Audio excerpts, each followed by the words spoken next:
എല്ലാവർക്കും നമസ്കാരം. അപ്പോൾ നമ്മളെ പുതിയൊരു വീഡിയോയിലേക്ക് എല്ലാവർക്കും സ്വാഗതം. അപ്പൊ നമ്മൾ മുന്നേ രണ്ടാഴ്ച മുന്നേ നമ്മളൊരു വീഡിയോ ചെയ്തിട്ടുണ്ടായിരുന്നു അല്ലെ, പൊതുമേഖലാ സ്ഥാപനങ്ങളിലേക്കുള്ള റിക്രൂട്ട്മെന്റ് എങ്ങനെയാണെന്നും അതിന്റെ ഒരു ബോർഡിന്റെ കാര്യം നമ്മൾ പറഞ്ഞല്ലേ, Kerala public enterprises selection recruitment board KPSRB അല്ലെ. ഈ ഒരു കാര്യമൊക്കെ നമ്മൾ കഴിഞ്ഞ ഒരു വീഡിയോയിൽ നമ്മൾ പറഞ്ഞിട്ടുണ്ടായിരുന്നു. അപ്പോൾ ഇതിന്റെ കൂടുതൽ ഡീറ്റെയിൽസ് അറിയണമെന്നുണ്ടെങ്കിൽ ആ ഒരു വീഡിയോ കാണുക, എന്നിട്ട് ഇതിലേക്ക് വരാം. അപ്പൊ KPSRB വഴിയാണ് കേരളത്തിലെ പൊതുമേഖലാ സ്ഥാപനങ്ങളിലേക്കുള്ള റിക്രൂട്ട്മെന്റ് നടത്തുക എന്നുള്ള രീതിയിൽ നമ്മൾ പറഞ്ഞിട്ടുണ്ടായിരുന്നു. അത് ഏകദേശം കഴിഞ്ഞ ജൂൺ മാസത്തോടു കൂടിയാണ് അത് പ്രവർത്തനം തുടങ്ങിയത്. എന്നിട്ടും ടെക്നിക്കലില് വലിയ റിക്രൂട്ട്മെന്റ് ഒന്നും ഉണ്ടായില്ല എന്നും ഒക്കെ നമ്മൾ പറഞ്ഞിട്ടുണ്ടായിരുന്നു. അപ്പൊ അതിന്റെ ഒരു തീരുമാനമായിട്ടുണ്ട്. ഈ ഒരു നോട്ടിഫിക്കേഷൻസ് ഒക്കെ 2024 മാർച്ചിൽ നോട്ടിഫിക്കേഷൻ ഇറങ്ങും. 20 സ്ഥാപനങ്ങളിലേക്കായിട്ട് 588 തസ്തികകളാണ് ഇതിലേക്കുള്ളത്. അപ്പൊ അതിന്റെ കൂടുതൽ ഡീറ്റെയിൽസിലേക്ക് നമുക്ക് പോവാം. പൊതുമേഖലാ റിക്രൂട്ട്മെന്റ് ബോർഡ് വിജ്ഞാപനങ്ങൾ മാർച്ചിൽ എന്നുള്ള രീതിയിൽ സംസ്ഥാന പൊതുമേഖലാ സ്ഥാപനങ്ങളിലെ സാങ്കേതിക തസ്തികകളിലേക്കുള്ള കൂട്ടനിയമനത്തിന് Kerala public enterprises recruitment board നടപടി തുടങ്ങി. മാർച്ചിൽ വിജ്ഞാപനങ്ങൾ പ്രസിദ്ധീകരിക്കാനുള്ള നീക്കങ്ങൾ പുരോഗമിക്കുകയാണ്. സ്ഥാപനങ്ങളിൽ നിന്ന് ഒഴിവുകൾ റിപ്പോർട്ട് ചെയ്തു തുടങ്ങി. എഞ്ചിനീയറിംഗ് അതേപോലെ ടെക്നീഷ്യൻ എഞ്ചിനീയറിംഗ് അതുപോലെ ടെക്നീഷ്യൻ തസ്തികകളിലേക്കാണ് ഒഴിവ് കൂടുതലുള്ളത്. ഇതിൽ നമ്മൾ ഓൾറെഡി പറഞ്ഞു SIFL, അതേപോലെ KMML. മെയിൻ ആയിട്ട് SIFL എന്താ, എയുടെ പോസ്റ്റിലേക്ക് തന്നെയുണ്ട്. ഇലക്ട്രിക്കൽ എന്നുള്ള പോസ്റ്റിൽ വേക്കൻസി ഉണ്ട്.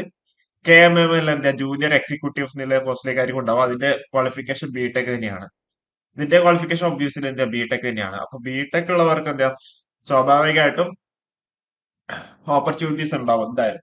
അത് കൂടാണ്ട് ടെക്നീഷ്യൻ പോസ്റ്റിലേക്ക് ITI ഉള്ളവർക്കൊക്കെ എന്താ, സ്വാഭാവികമായിട്ട് അവിടെ ഒഴിവുകൾ ഉണ്ടാവും. അപ്പൊ ഏറ്റവും കൂടുതൽ ഒഴിവുകൾ ഉള്ളതെന്ന് വെച്ചാൽ ഈ ഒരു എഞ്ചിനീയറിംഗ് അതേപോലെ ടെക്നീഷ്യൻ തസ്തികകളിലാണെന്നുള്ള രീതിയിൽ തന്നെയാണ് അവരവിടെ റിപ്പോർട്ട് ചെയ്തേക്കുന്നത്. അപ്പൊ ഇവയ്ക്ക് പുറമെ എന്താ, മാനേജ്മെന്റ് മിനിസ്റ്റീരിയൽ വർക്കർ ഹെൽപ്പ് തസ്തികകൾ എന്താ, ഒഴിവുകളുണ്ട്. അപ്പം ഇതിലെന്താ, ഈ വ്യവസായ വകുപ്പ് എന്താ, റിക്രൂട്ട്മെന്റ് ബോർഡിനായിരിക്കും ഈ ഒരു കാര്യങ്ങൾ കൊടുക്കുന്നുണ്ടാവും. അതേപോലെ ഈ ഓരോ നമ്മൾ കഴിഞ്ഞ വീഡിയോയിൽ നമ്മൾ പറഞ്ഞു ഏകദേശം 20ഓളം സ്ഥാപനങ്ങളുണ്ട്. അപ്പൊ 20ഓളം സ്ഥാപനങ്ങളോട് എന്ത് ചെയ്യാം, അവര് വേക്കൻസീസ് എന്താ റിപ്പോർട്ട് ചെയ്യാൻ വേണ്ടി പറഞ്ഞിട്ടുണ്ട്. ഓക്കെ, വേക്കൻസികൾ റിപ്പോർട്ട് ചെയ്യാൻ വേണ്ടി പറഞ്ഞിട്ടുണ്ട്. അപ്പോൾ അതായത് അതാത് സ്ഥാപനങ്ങളിലുള്ള നിയമന ചട്ടം അനുസരിച്ചുള്ള യോഗ്യതകളാണ് ഓരോന്നിനും. സമാന യോഗ്യതയുള്ള തസ്തികകൾക്ക് ഏകീകരിച്ച വിജ്ഞാപനങ്ങളായിരിക്കും തയ്യാറാക്കുക. അതായത് ഇപ്പം ഇലക്ട്രിക്കലിന്റെ ബിടെക് ആണ് ക്വാളിഫിക്കേഷൻ ഉള്ളതെങ്കിൽ അതൊക്കെ ബേസ് ചെയ്തിട്ട് ഒറ്റൊരു വിജ്ഞാപനം ഇറക്കുക. അതിൽ എല്ലാ എല്ലാ എല്ലാ സ്ഥാപനങ്ങളിലേക്കും എന്താ, ഇത് ഡിവൈഡ് ചെയ്ത് പോകുന്ന രീതിയിൽ. ഓക്കെ, അതായത് എന്നിട്ട് എന്താ, റാങ്ക് പട്ടികയിൽ നിന്ന് റിപ്പോർട്ട് ചെയ്ത ഊഴമനുസരിച്ച് നിയമന ശുപാർശ എന്താ നൽകുന്നത്. PSCയുടെ അതേ സെയിം പ്രൊസീജിയർ തന്നെയാണ് നമ്മൾ എന്ത് ചെയ്യുക, KPSRB സ്വീകരിക്കുന്നുണ്ടാവുക. ഓക്കെ, അപേക്ഷ ക്ഷണിച്ച് 3 മാസത്തിനുള്ളിൽ നടപടികൾ പൂർത്തിയാക്കി റാങ്ക് പട്ടിക പ്രസിദ്ധീകരിക്കാനാണ് ആലോചന.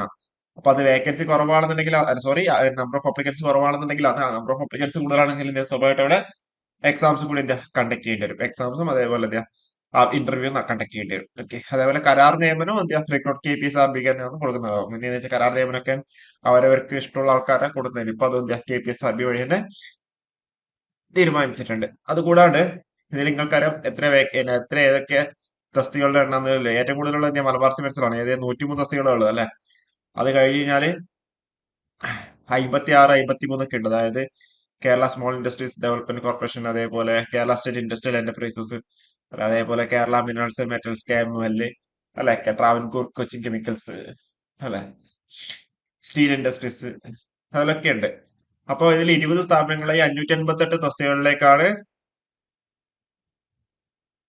റിക്രൂട്ട്മെന്റ് വരുന്നുണ്ടാവുക. ഓക്കെ, 20 പൊതുമേഖലാ സ്ഥാപനങ്ങളിലെ PSCക്ക് വിടാത്ത നിയമനങ്ങൾക്കാണ് ബോർഡ് രൂപവത്കരിച്ചത്. ആകെ 588 തസ്തികകളാണ് ഇതിനായി കണ്ടെത്തിയിട്ടുള്ളത്.